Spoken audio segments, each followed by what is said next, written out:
Hello, I'm Robert, doing fact checks to help scared people. And so this is, if you're scared about Putin ordering an invasion of Kyiv, there's no way this can't be Putin's plan. And base this not on my own understanding. I have no way of analysing this myself. I base this on very excellent sources, military analysis by the there's the name of it up there, the Center for Defence Strategies, which is a group that's been set up to advise the Ukrainian government of experts in Ukraine. They know the very best of everyone about this. And so Russia could capture the Ukrainian parliament building in principle, but only after weeks of fighting, with 3 million people opposed and hundreds of Russian soldiers go home in coffins. But then other governments wouldn't recognise their puppet government.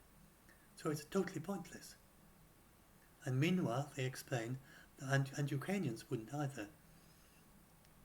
And everyone in Ukraine will continue to follow Zelensky, and Ukrainian resistance fighters will converge on Kyiv and as well. So I'll explain about that in a minute. So the Russian-installed puppet government, they wouldn't be safe even in armoured cars, because the resistance fighters that are converging on their government, they have tank-busting weapons. So there's no way that they could get there anyway, unless it'd be extremely surprising if they could get to Kyiv in as quickly as a week. I'll explain why.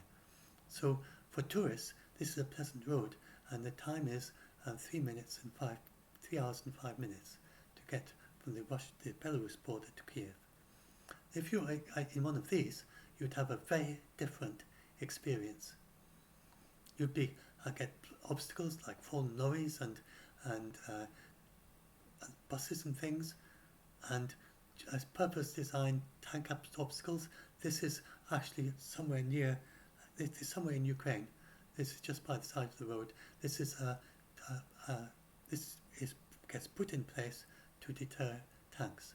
So they have to just drag them all out of the way because they can't go over them. And then they'd be mixed up with things like wire, tanks, piles of rubble, huge piles of logs, and anything they can do would be put on top of that autobahn. And then on either side you have these shoulder-mounted anti-tank missiles firing at any tanks. So indeed, with modern Soviet doctrine, which is also used in Ukraine, they don't have tanks in the front line indeed.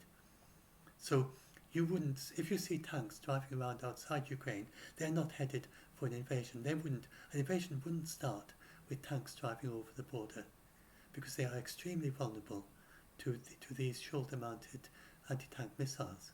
They'd soon all be destroyed. So an invasion starts with, first of all, trying to get air supremacy.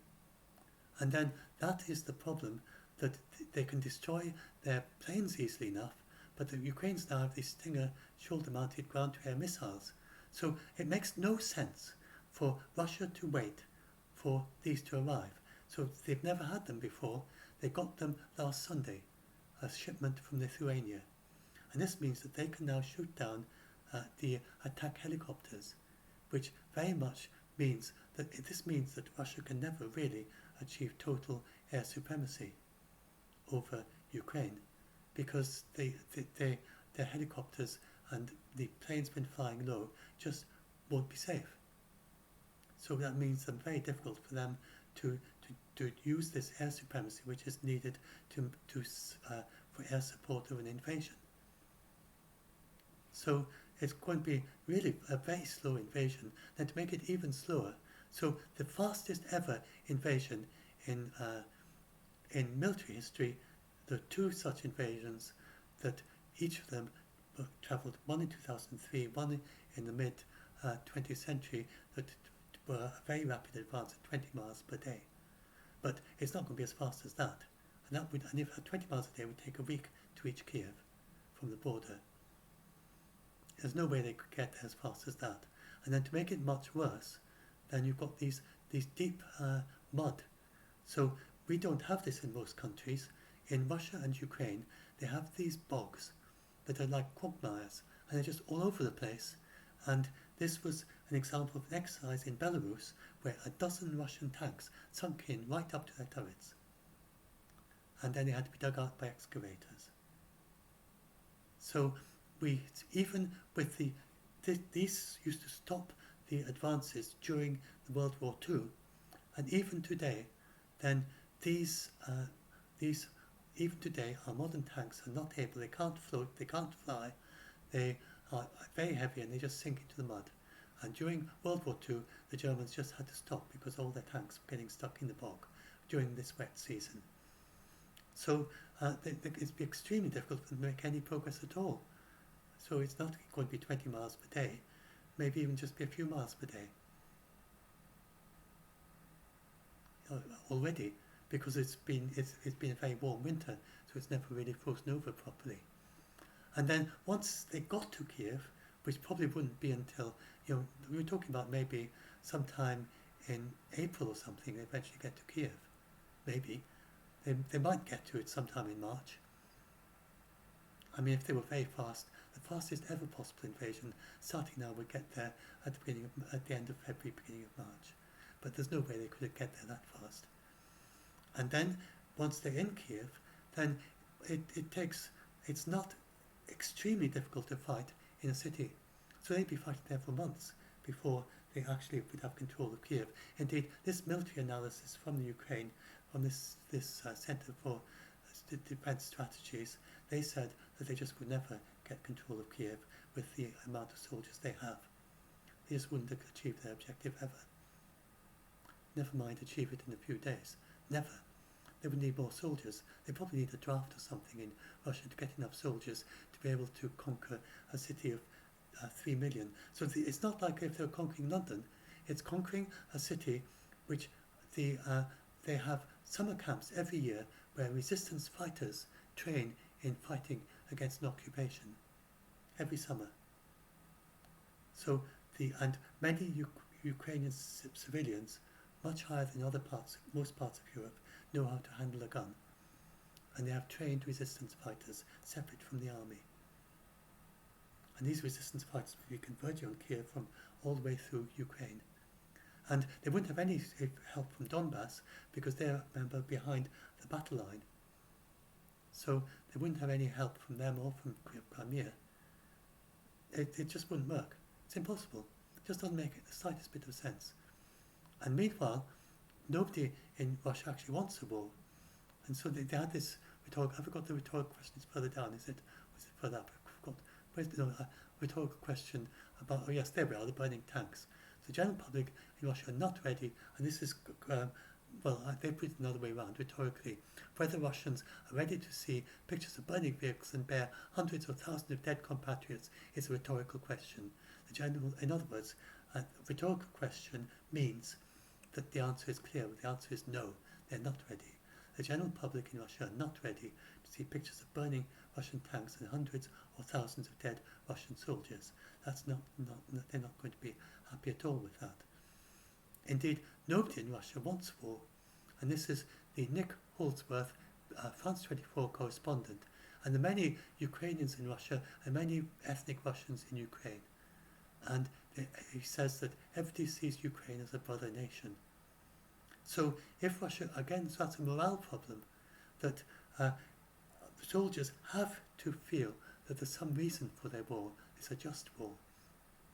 But they've been told, these are our brothers. They've been told repeatedly by the propaganda in Russia that they will not invade Ukraine. So it's not just the West that are being told that. The Russian soldiers, they're not told secret plans to invade. They're being told that if Russia plan invasion, they're being told that they're not going to invade. So it just is beyond even remotely possible that suddenly Putin's going to turn around and say to his general, go and tell them all to invade now, today. That makes absolutely no sense. And just wait until they've got the Stinger missiles before you invade. That's the perfect time to invade. That makes no sense.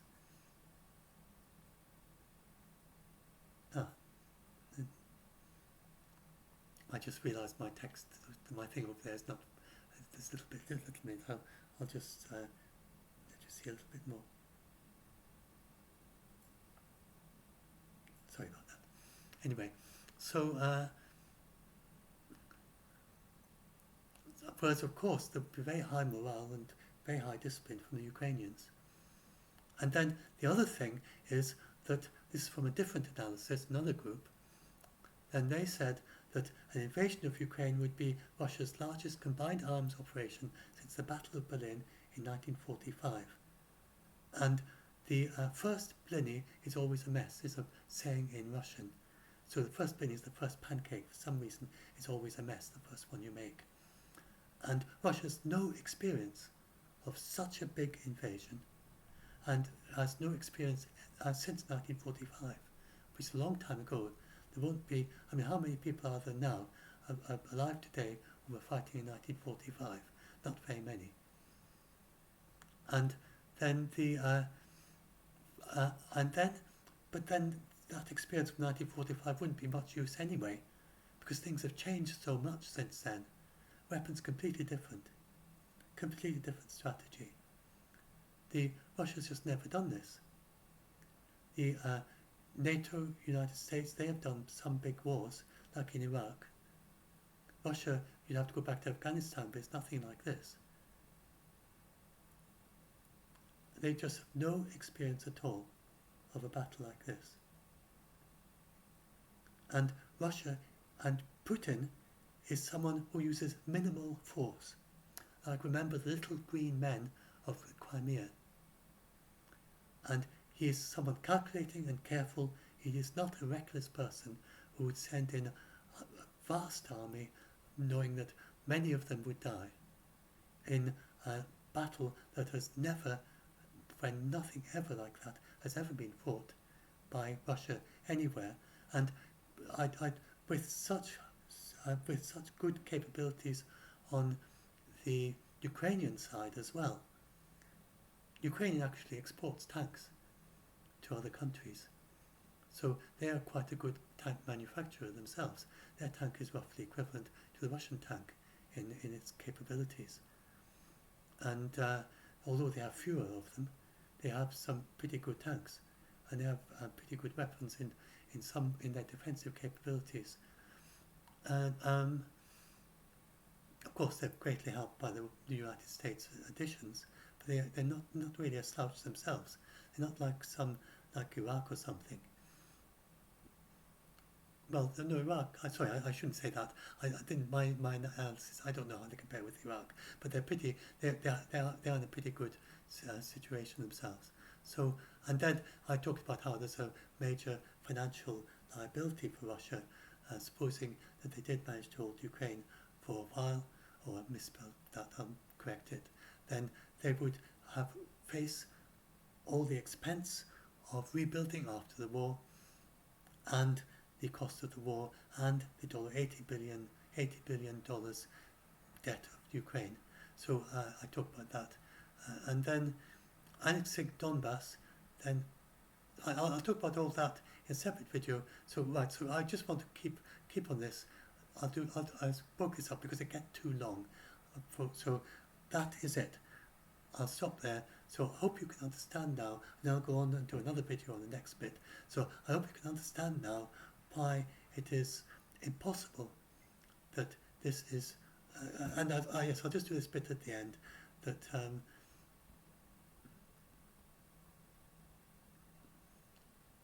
so it just makes no sense that there's no way that Biden knows what Putin has decided. That's just not possible. If Putin has shared it with anyone, it would only be with his most trusted, nearest generals who would not be on Biden's payroll. And no matter what the intelligence is, there's no way they have intelligence that would know something like that. And most likely Putin wouldn't share it with anyone. But anyway, it doesn't make sense. It's not even possible that this is Biden's idea. And then, so Zelensky, he said several times he has a different intelligence in Ukraine, and they're right at the border, and they're right there, and they know things that the United States don't know, and because it's their country. And he says that he doesn't know what he was asked by this rather amusing way he put it, no way I can imitate it, but he said, do you think he will invade? Will he decide to do that, or that he already has? And he says, I don't know what the President of the Russian Federation wants. In other words, he's saying he's not a mind reader. That's why I propose to meet, and that's it. And he got a big laugh from the Ukrainian audience.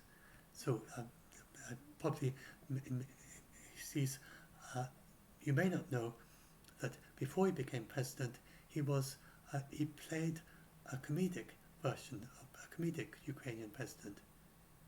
He played first played a president as a comedy, and then he became the real president. He was voted in as the real president. So he's quite a sense of humour, a very dry sense of humour, I think.